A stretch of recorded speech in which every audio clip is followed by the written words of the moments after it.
नमस्कार गाइस, कैसे हैं आप सभी। स्वागत है आप सबका हमारे YouTube चैनल में। साथियों, आज का सेशन बहुत दमदार रहने वाला है। टारगेट 2026 बोर्ड एग्जाम को लेकर के क्लास हमारी वहीं से कंटिन्यू होगी जो हमारा लोगों का टॉपिक चल रहा है, चैप्टर चल रहा है electric field and electric dipole से रिलेटेड। लास्ट सेशन में हम लोगों ने सीखा था इलेक्ट्रिक डाइपोल के बारे में और इलेक्ट्रिक फील्ड्स के बारे में। इलेक्ट्रिक फील्ड्स क्या है, वैद्युत क्षेत्र, इलेक्ट्रिक फोर्स लाइंस के बारे में हम लोगों ने सीखा। आज का सेशन बहुत दमदार रहने वाला है। इसमें हम लोग सीखेंगे वैद्युत द्विध्रुव के कारण किसी बिंदु पर वैद्युत क्षेत्र की तीव्रता, intensity of electric field at a point by N electric dipole. वैद्युत द्विध्रुव के कारण किसी बिंदु पर वैद्युत क्षेत्र की तीव्रता। अब वैद्युत द्विध्रुव के कारण किसी बिंदु पर वैद्युत क्षेत्र की तीव्रता ज्ञात करने के लिए दो कंडीशंस है हमारे पास। एक तो वैद्युत द्विध्रुव की अक्षीय पोजीशन में, अच्छी स्थिति में, और दूसरा है क्या, निरक्षीय स्थिति में, इंडोन पोजीशन और इक्वेटोरियल पोजीशन। तो वैद्युत द्विध्रुव के कारण, वैद्युत द्विध्रुव के कारण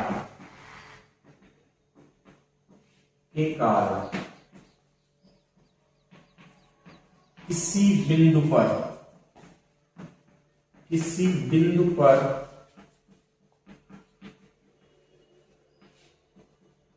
वैद्युत क्षेत्र की तीव्रता, वैद्युत द्विध्रुव के कारण किसी बिंदु पर वैद्युत क्षेत्र की तीव्रता, intensity of electric field at a point due to an electric dipole. वैद्युत द्विध्रुव के कारण किसी बिंदु पर वैद्युत क्षेत्र की तीव्रता। अब वैद्युत द्विध्रुव के कारण किसी बिंदु पर वैद्युत क्षेत्र की तीव्रता के लिए हमारे पास दो कंडीशंस हैं, एक अच्छी स्थिति और एक निरक्षीय स्थिति। एक हमारे पास है अक्षीय स्थिति, अक्षीय या अंधैर्य स्थिति, अक्षीय या अंधैर्य स्थिति, अंधैर्य स्थिति जिसे कहते हैं एक्सियल पोजीशन, एक्सियल पोजीशन। एक है क्या, एक्सियल या इंडोन पोजीशन, और दूसरा क्या है, निरक्षीय या अनुप्रस्थ स्थिति, निरक्षीय या अनुप्रस्थ स्थिति, अनुप्रस्थ स्थिति, या जिसे बोलते हैं हम लोग क्या, इक्वेटोरियल पोजीशन या ब्रॉड ऑन पोजीशन। तो पहला केस हम लोग बनाएंगे अक्षीय या अंधैर्य स्थिति में किसी बिंदु पर वैद्युत द्विध्रुव के कारण वैद्युत क्षेत्र की तीव्रता होगी। तो पहली कंडीशन हम लोग बनाएंगे क्या, एक्सियल पोजीशन, एक्सियल पोजीशन, या जिसे बोलते हैं क्या, अंधैर्य स्थिति, एक्सियल पोजीशन या अंधैर्य स्थिति में। तो इसके लिए हम लोग क्या करेंगे कि एक इलेक्ट्रिक डाइपोल हम लोग कंसीडर कर रहे हैं। एक्सियल पोजीशन में हम लोग क्या करेंगे, पहले एक इलेक्ट्रिक डाइपोल को कंसीडर कर रहे हैं। तो लिखेंगे let we consider an electric dipole capital A B. एक वैद्युत द्विध्रुव है, इलेक्ट्रिक डाइपोल है जिसका नाम क्या है, कैपिटल ए बी, और जिसके सिरों पर आवेश plus Q and minus Q है। Let we consider an electric dipole capital A B जिसके टर्मिनल सिरों पर इलेक्ट्रिक चार्ज क्या, प्लस क्यू और माइनस क्यू है। इसका मिड पॉइंट जो हमने लिखा है वो O है, और द्विध्रुव की पूरी लंबाई हमें पता रहती है कितनी है, 2L। तो यहां से कितनी हो जाएगी, आधी L हाफ, यहां आधी हाफ L, जो कि L और L। अब इस वैद्युत द्विध्रुव पर क्या है, आवेश है। वैद्युत द्विध्रुव के सिरों पर आवेश है, तो हमें पता है आवेश अगर कहीं है तो उसके चारों तरफ क्या होगा, इलेक्ट्रिक फील्ड होगा। इस वैद्युत द्विध्रुव के कारण हमें किसी भी बिंदु पर अच्छी स्थिति में निकालना क्या, वैद्युत क्षेत्र की तीव्रता। तो मिड पॉइंट O से हमने दिखाया है स्मॉल r दूरी पर अच्छी स्थिति में एक बिंदु हमारा कैपिटल P है। अच्छी स्थिति में r दूरी पर एक बिंदु कैपिटल P है। इस बिंदु कैपिटल P पर हमें फाइंड करना है क्या, इलेक्ट्रिक फील्ड को, अच्छी स्थिति में वैद्युत द्विध्रुव की अच्छी स्थिति में बिंदु P पर क्या निकालना है, वैद्युत क्षेत्र की तीव्रता फाइंड आउट करना है। तो अब हमने क्या किया, बिंदु P दिखा दिया यहाँ, अब हमें इलेक्ट्रिक फील्ड फाइंड करना है। तो फिर अब कैसे निकालें, यहाँ सिरों पर सुविधा के लिए यहाँ माइनस क्यू आवेश दिखा के यहाँ प्लस क्यू कर दिए। अब हम लोग देख रहे हैं थ्योरी अगर हमें लिखना रहेगा तो 2 लाइन की भाषा लिख देंगे कि माना कि कैपिटल ए बी एक वैद्युत द्विध्रुव है जिसके सिरों पर आवेश माइनस क्यू और प्लस क्यू है, जो एक ऐसे माध्यम में रखा है whose dielectric constant is capital K, जिसका परावर्तन क्या कैपिटल के है। माना कि द्विध्रुव के मध्य बिंदु O से स्मॉल r दूरी पर अच्छी स्थिति में एक बिंदु P है जिस पर हमें वैद्युत क्षेत्र की तीव्रता ज्ञात करनी है। अब बिंदु P पर हम वैद्युत क्षेत्र की तीव्रता निकालेंगे तो हमें पता है पहले हम लोग प्लस क्यू आवेश की वजह से निकालेंगे। तो प्लस क्यू आवेश की वजह से जब बिंदु P पर तीव्रता निकालेंगे तो हम देखेंगे प्लस क्यू आवेश की वजह से जो तीव्रता का डायरेक्शन होगा वो प्लस आवेश से तीव्रता दूर की तरफ होती है। तो इसे हम लोग कहेंगे E1 का जो डायरेक्शन होगा वो प्लस क्यू आवेश से किधर होगा, दूर की तरफ होगा।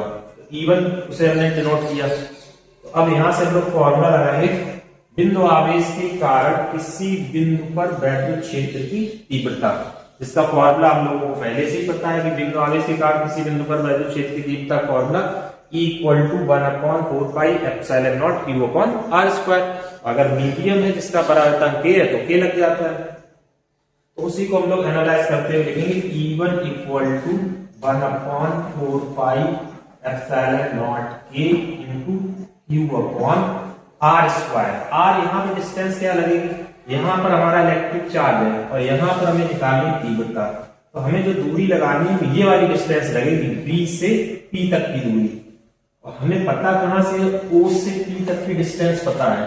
तो B से P तक की दूरी निकालने के लिए हम लोग क्या करेंगे, OP में से OB को माइनस कर देंगे। तो ये कितना हो जाएगा, पूरी लेंथ कितनी है यहाँ से यहाँ तक R है, R में से कितना सब्ट्रैक्ट कर दें OB यानी L, तो बचेगा कितना R माइनस L। तो यहाँ पर हमने वही वैल्यू लगा दी R माइनस L का होल स्क्वायर। और यहाँ हम लोग डायरेक्शन बता दें कि डायरेक्शन किधर होगी इसकी, E1 की डायरेक्शन B से P की तरफ होगी, जो कि हम दिखाएंगे क्या BP दिशा में, BP Disha, BP Disha. I hope कि आप सबको समझ में आ रहा होगा। तो वाचिंग वेरी वेल। अब हम लोग क्या करेंगे, एक आवेश हमारा दूसरा आवेश द्विध्रुव पर माइनस क्यू आवेश, इसकी वजह से निकालेंगे बिंदु P पर वैद्युत क्षेत्र की तीव्रता। अब माइनस क्यू आवेश की वजह से जब वैद्युत क्षेत्र की तीव्रता निकालेंगे तो फॉर्मूला अगेन हमारा वही रहेगा, बिंदु आवेश के कारण किसी बिंदु पर वैद्युत क्षेत्र की तीव्रता। तो फॉर्मूला क्या लगेगा, E2=1/4πε0 k Q/r। अब डिस्टेंस देखना है r²। r कहां से लेंगे, आवेश हमारा यहाँ पर बिंदु आवेश और दूरी यहाँ बिंदु P पे निकाल लेंगे। अब डिस्टेंस जो हमें लगानी वो A से P तक की लेंथ लगानी दूरी। और हमारे पास है कहां से, O से P तक की कितनी दूरी है, r है स्मॉल r, और A से P तक की हमें काउंट करना है। तो इसमें कितना और ऐड करना है, ये स्मॉल l और ऐड करना है। तो डिस्टेंस पूरी कितनी हो जाएगी, r प्लस l का होल स्क्वायर। अब बात आती है बच्चों डायरेक्शन की। तो चिन्ह हम लोग यहाँ कंसीडर नहीं करते। यहाँ पर जब हमने प्लस आवेश की वजह से निकाला तब यहाँ प्लस रहा। अब माइनस की वजह से निकालेंगे तो हमें यहाँ माइनस आवेश नहीं लगाना है, यहाँ पे ऋण चिन्ह कंसीडर नहीं करना है। ऋण चिन्ह या प्लस चिन्ह से हमें डायरेक्शन कंसीडर करते हैं। तो यहाँ पर डायरेक्शन अगर हम देखें माइनस क्यू आवेश की वजह से किधर होगी, तो माइनस आवेश की तरफ होगी डायरेक्शन, इंटेंसिटी की जो डायरेक्शन होगी तीव्रता की माइनस आवेश की तरफ, बिंदु P से माइनस आवेश की तरफ होगा E2 का डायरेक्शन। ये आ गया हमारा डायरेक्शन। अब दिशा जहां होगी P से A की तरफ, जिसे बोलेंगे PA दिशा, PA दिशा, PA दिशा। अब हम लोगों को क्या करना है, बिंदु P पर फाइनली इंटेंसिटी कितनी आएगी वो फाइंड करना है। अब हम लोग लिखेंगे अतः बिंदु P पर परिणामी वैद्युत क्षेत्र की तीव्रता अब इक्वल टू रिजल्टेंट इंटेंसिटी क्या होगा।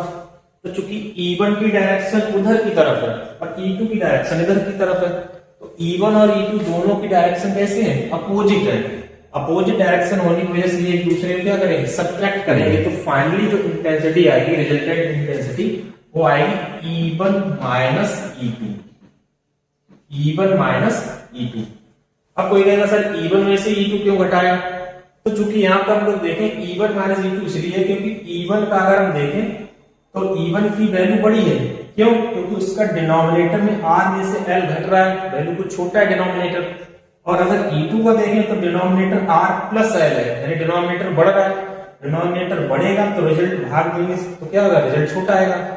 इस तरह से हमें E1 में से ही घटाना है इसको E2, क्योंकि E1 यहाँ पे क्या है, बड़ा है। अब हम लोग E1 की वैल्यू लगाएंगे 1/4 पाई epsilon naught K into Q upon R minus L का होल स्क्वायर वाली, और माइनस E2 की वैल्यू क्या है, 1/4 पाई epsilon naught K into Q upon R plus L का होल स्क्वायर। ये हो गया। अब क्या करना है, अब इनको हमें वैसे ही सॉल्व करना है जैसे हम लोग मैथमेटिक्स में सॉल्व करते रहे। अब 12th फिजिक्स स्टैंडर्ड का काम समाप्त है। अब हमें आगे सवाल को थ्योरेटिकल वैसे ही बनाना है, कैलकुलेशन करके। यहाँ पर हम देखें बच्चों, ये चीज कॉमन है, Q यहाँ पर है, 4 पाई एप्सिलॉन नॉट के यहाँ है, Q यहाँ है, 4 पाई एप्सिलॉन नॉट के यहाँ भी है। तो दोनों से हमने कॉमन कर लिया, Q upon 4 pi epsilon naught के इन ब्रैकेट। ब्रैकेट के अंदर क्या बचेगा, 1 अपॉन, न्यूमरेटर में क्या बचा, 1 अपॉन R माइनस L का होल स्क्वायर।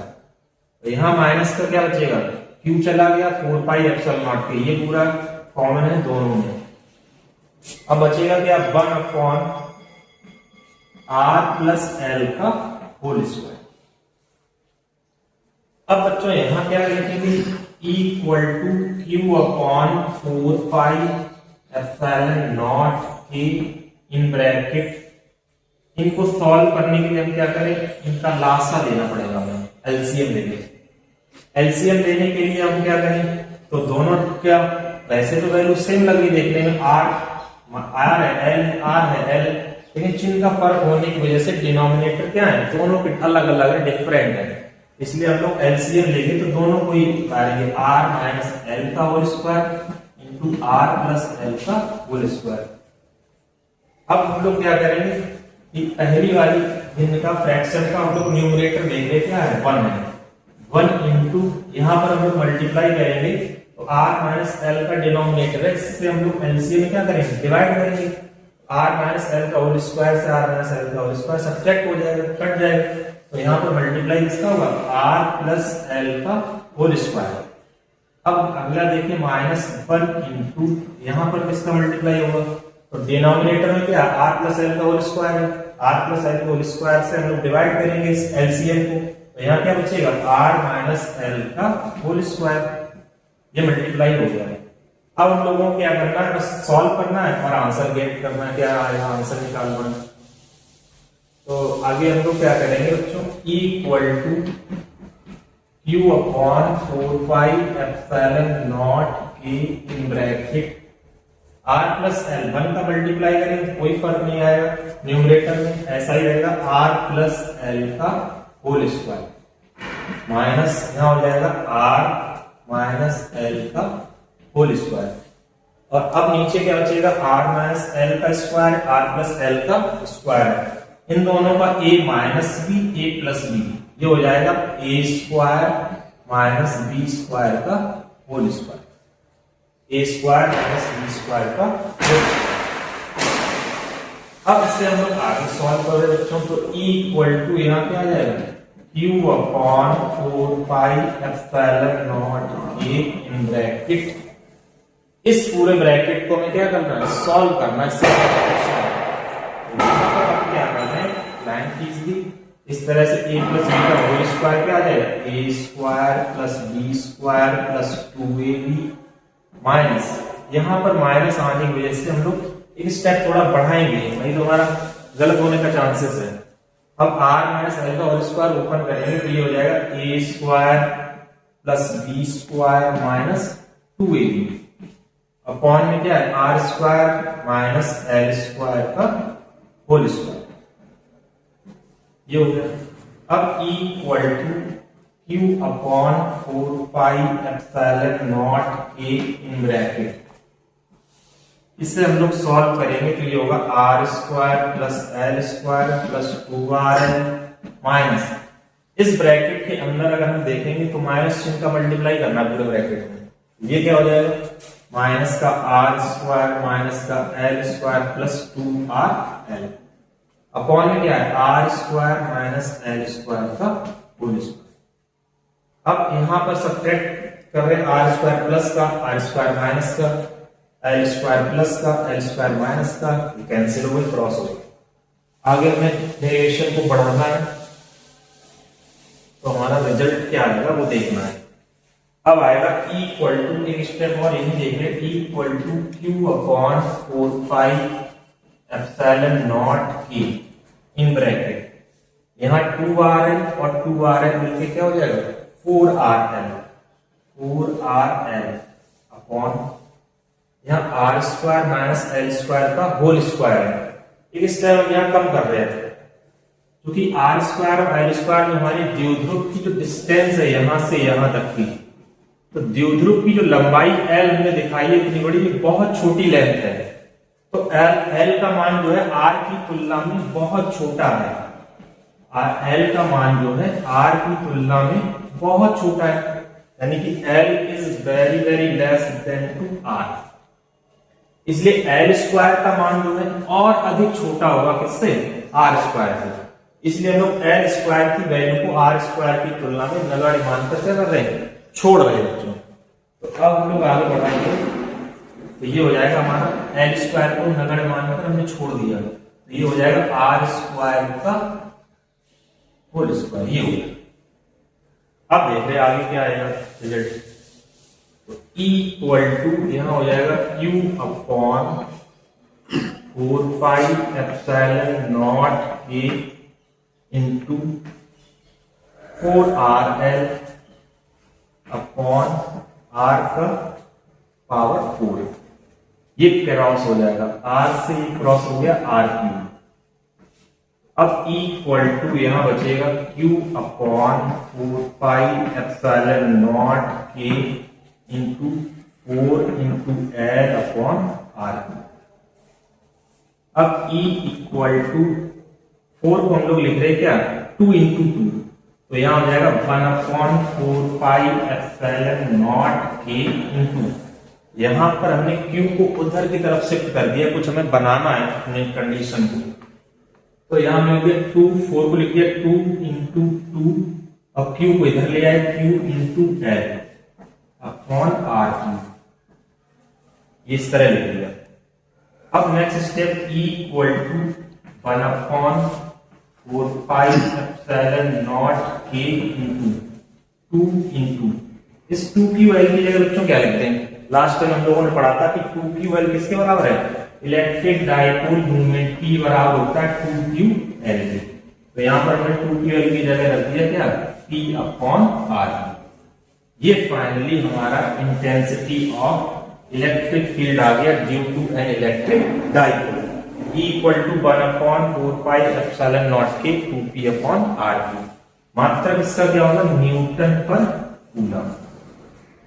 अब अगर हम लोग कहें निर्वात या वायु में हमारा इलेक्ट्रिक डाइपोल रखा हुआ है, ये इलेक्ट्रिक डाइपोल एक ऐसे माध्यम में रखा था मोम या कांच में जिसका डाइलेक्ट्रिक कांस्टेंट K था, निर्वात या वायु के लिए डाइलेक्ट्रिक कांस्टेंट की वैल्यू क्या गई K इक्वल टू 1, तो finally intensity of electric field E equal to आ जाएगा 1 upon 4 pi epsilon naught 2P upon R, ये आ जाएगा, इसे बॉक्स में बंद कर दे रहे तो ये हमारा हो गया रिजल्ट।